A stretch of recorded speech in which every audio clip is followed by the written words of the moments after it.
नमस्कार विद्यार्थी मित्रांनो, स्पर्धा परीक्षा डिजिटल लर्निंग या यूट्यूब चॅनलवरती आपल्या सर्वांचं स्वागत आहे। विद्यार्थी मित्रांनो, आज आहे 17 एप्रिल 2024। तर आपल्या डेली करंट अफेअर्सच्या सीरीज मधील काही महत्त्वाचे चालू घडामोडीचे घटक आज आपण अभ्यासूया। चला तर मग आजच्या व्हिडिओला सुरुवात करूया। फर्स्ट क्वेश्चन आहे, आंतरराष्ट्रीय नाणेनिधीचे व्यवस्थापकीय संचालक म्हणून कोणाची पुन्हा निवड झाली आहे? तर याचे योग्य उत्तर आहे क्रिस्टालिना जॉर्जिवा।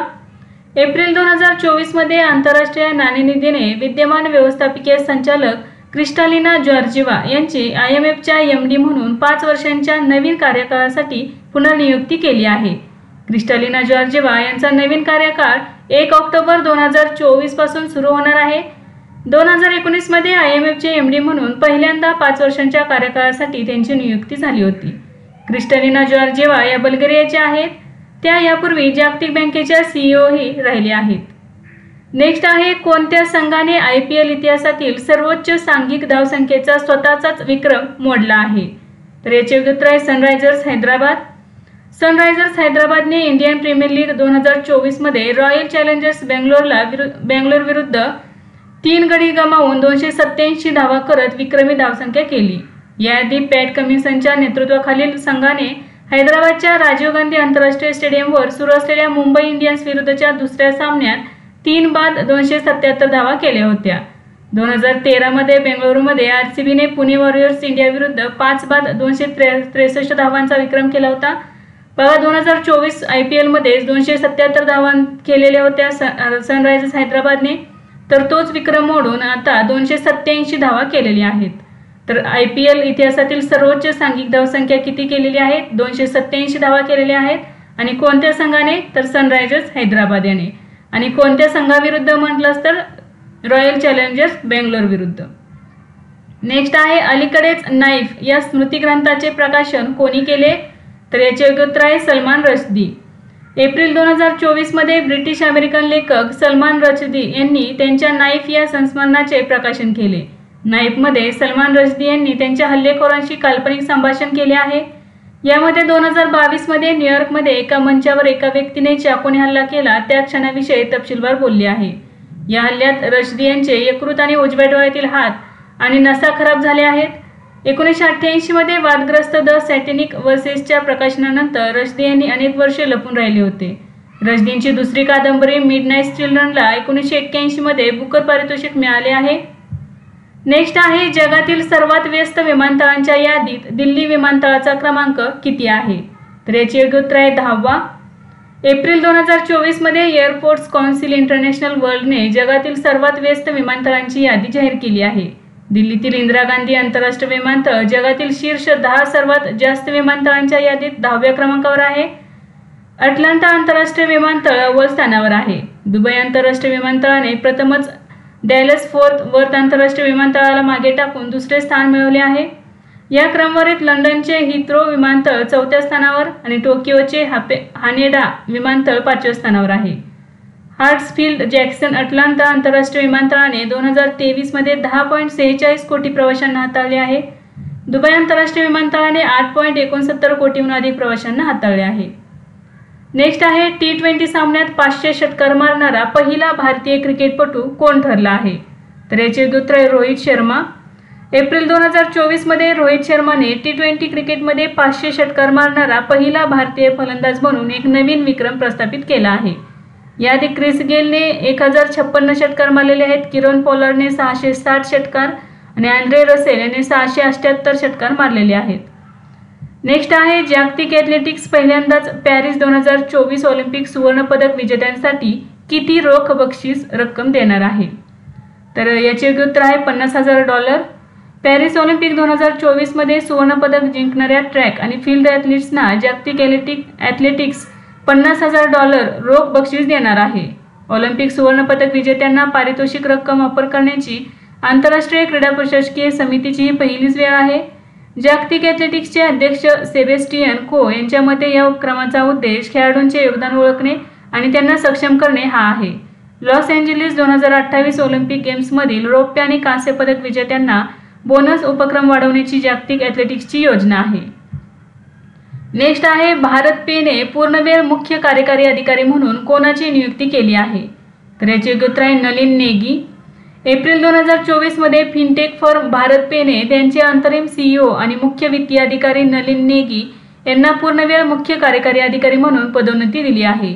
तत्कालीन CEO सुहेल समीर यांनी जानेवारी 2023 मध्ये पायउतार झाल्यानंतर नेगी यांच्याकडे अंतरिम CEO पदाची जबाबदारी सोपवण्यात आली होती. नलिन नेगी हे 2022 मध्ये 28 वर्षांच्या अनुभवासह भारत पेमध्ये सामील झाले होते. नेक्स्ट आहे अलीकडेच बुंडेसलिगा चॅम्पियनशिप 2024 कोणी जिंकली आहे?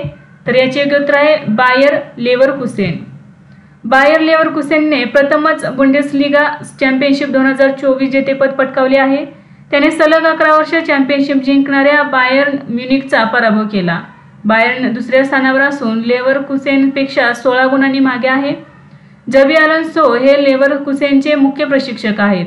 या व्यतिरिक्त बायर्न लेवरकुसेनने 2024-25 साठी UEFA चॅम्पियन्स लीगमध्ये पात्रता मिळवली आहे. 2012-2013 पासून बायर्न म्युनिकने सलग 11 बुंडेसलिगा चॅम्पियनशिप जिंकले आहेत.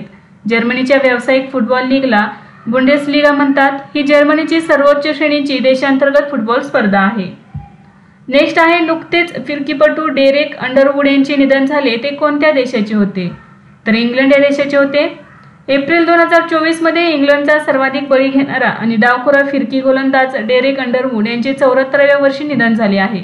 त्यांनी इंग्लंडहून 86 कसोटी सामन्यात 297 विकेट घेतल्या.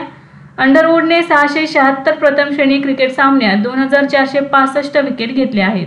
अंडरवूडने 2008 मध्ये मेरीलेबोन क्रिकेट क्लबचे अध्यक्ष म्हणून काम केले. त्यांचा 2009 मध्ये ICC हॉल ऑफ फेममध्ये समावेश करण्यात आला होता. नेक्स्ट आहे DRDO आणि भारतीय लष्कराने स्वदेशी मनुष्य portable anti tank guided missile सशस्त्र प्रणालीची यशस्वी चाचणी कोठे केली? तर राजस्थान या ठिकाणी केलेली आहे. एप्रिल 2024 मध्ये DRDO आणि भारतीय लष्कराने स्वदेशी विकसित man portable anti tank guided missile शस्त्र प्रणालीची राजस्थान येथे यशस्वी चाचणी केली आहे. हे डिफेन्स रिसर्च अँड डेव्हलपमेंट ऑर्गनायझेशनद्वारे डिझाईन आणि विकसित केले आहे. टँक विरोधी क्षेपणास्त्रे ही मुख्यतः जड चिलखती वाहने आणि टाक्या नष्ट करण्यासाठी किंवा नुकसान करण्यासाठी डिझाईन केलेली मार्गदर्शित क्षेपणास्त्रे आहेत. नेक्स्ट आहे अलीकडेच मायक्रोप्लास्टिक्सपासून पाणी शुद्ध करण्यासाठी इको फ्रेंडली हायड्रोजेलचा शोध कोणी लावला आहे? तर IISc बेंगळुरू यांनी लावला आहे. IISc बेंगळुरू येथील शास्त्रज्ञांनी पाण्यातील मायक्रोप्लास्टिक काढून प्लास्टिक प्रदूषणाच्या जागतिक समस्येचे निराकरण करण्यासाठी एक टिकाऊ हायड्रोजेल विकसित केले आहे. 5 मिलीमीटरपेक्षा लहान असलेले मायक्रोप्लास्टिक्स महासागर, माती आणि हवेतही पसरलेले आहेत, ज्यामुळे मानवी आरोग्याला धोका निर्माण होतो. तांब्याच्या पर्यायी पॉलिऑक्सोमेटालेटच्या 3 पॉलिमर लेयर्स आणि नॅनो क्लस्टर्सने बनलेले हायड्रोजेल पाण्यामधून पॉलिव्हिनाइल क्लोराईड आणि पॉलिप्रोपिलीन मायक्रोप्लास्टिक्स कार्यक्षमतेने काढून टाकते. विविध जलस्रोतांमधून मायक्रोप्लास्टिक साफ करण्यासाठी उपकरणे उपयोजित करण्याचे तंत्रज्ञान वाढवण्याची टीमची योजना आहे. तर हायड्रोजेलला प्रदूषित पाण्यातून जड धातू काढून टाकण्यासाठी पुन्हा वापरता येऊ शकतो. त्यामुळे पर्यावरणीय दूषितेवर एक अष्टपैलू उपाय ठरणार आहे. नेक्स्ट आहे क्रिकेटची वरिष्ठ महिला आंतरविभागीय मल्टी डे ट्रॉफी 2023-24 कोणत्या संघाने जिंकली आहे? तर पूर्व विभाग संघाने जिंकली आहे. क्रिकेटची वरिष्ठ महिला आंतरविभागीय मल्टी डे ट्रॉफी 2023-24 पूर्व विभाग संघाने जिंकली आहे. पूर्व विभागाने अंतिम फेरीत दक्षिण विभागाचा पराभव केला. अंतिम सामना महाराष्ट्र क्रिकेट स्टेडियम पुणे महाराष्ट्र येथे झाला.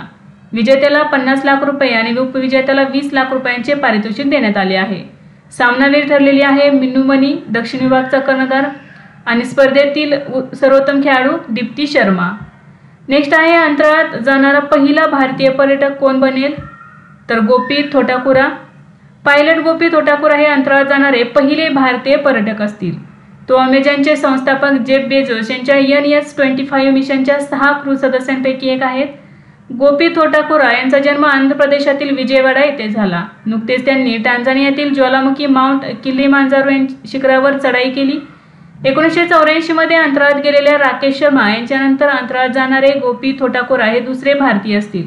विद्यार्थी मित्रांनो लक्षात ठेवा की राकेश शर्मा यांच्यानंतर अंतराळात जाणारे दुसरे भारतीय असतील, परंतु पर्यटक म्हणून ते अंतराळात जाणारे पहिले भारतीय पर्यटक असणार आहेत. राकेश शर्मा एक शास्त्रज्ञ होते, तर पर्यटक म्हणून पहिले व्यक्ती ठरणार आहेत गोपी थोटाकुरा. तर अंतराळात जाणारे भारतातील दुसरे व्यक्ती म्हणूनही गोपी थोटाकुरा हे असणार आहेत. नेक्स्ट आहे अमेरिका, जपान आणि फिलिपिन्सची पहिली त्रिपक्षीय शिखर परिषद किंवा बैठक कोठे पार पडली? तर वॉशिंग्टन DC अमेरिका या ठिकाणी. 11 एप्रिल 2024 रोजी अमेरिकेचे राष्ट्राध्यक्ष जो बिडेन यांनी वॉशिंग्टन DC येथील व्हाईट हाऊस येथे युनायटेड स्टेट्स, जपान आणि फिलिपिन्स यांच्यातील उद्घाटन त्रिपक्षीय शिखर परिषदेचे आयोजन केले होते. या बैठकीत चीनसोबत वाढत्या प्रादेशिक विवादांदरम्यान जपान आणि फिलिपिन्सचे मित्र राष्ट्रांना पाठिंबा देण्याची युनायटेड स्टेट्सची वचनबद्धता अधोरेखित झाली आहे.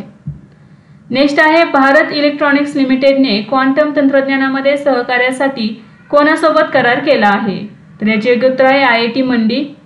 एप्रिल 2024 मध्ये Navratna defence PSU Bharat electronics लिमिटेडने IIT मंडी हिमाचल प्रदेश सोबत अर्धसंवाहक क्वांटम तंत्रज्ञान आणि ड्रोनच्या क्षेत्रातील संशोधनात सहकार्यासाठी सामंजस्य करार केला आहे. बेल ही भारत सरकारच्या मालकीची एरोस्पेस आणि संरक्षण इलेक्ट्रॉनिक्स कंपनी आहे. विद्यार्थी मित्रांनो, आज आपण काही महत्त्वाचे चालू घडामोडीचे घटक अभ्यासले.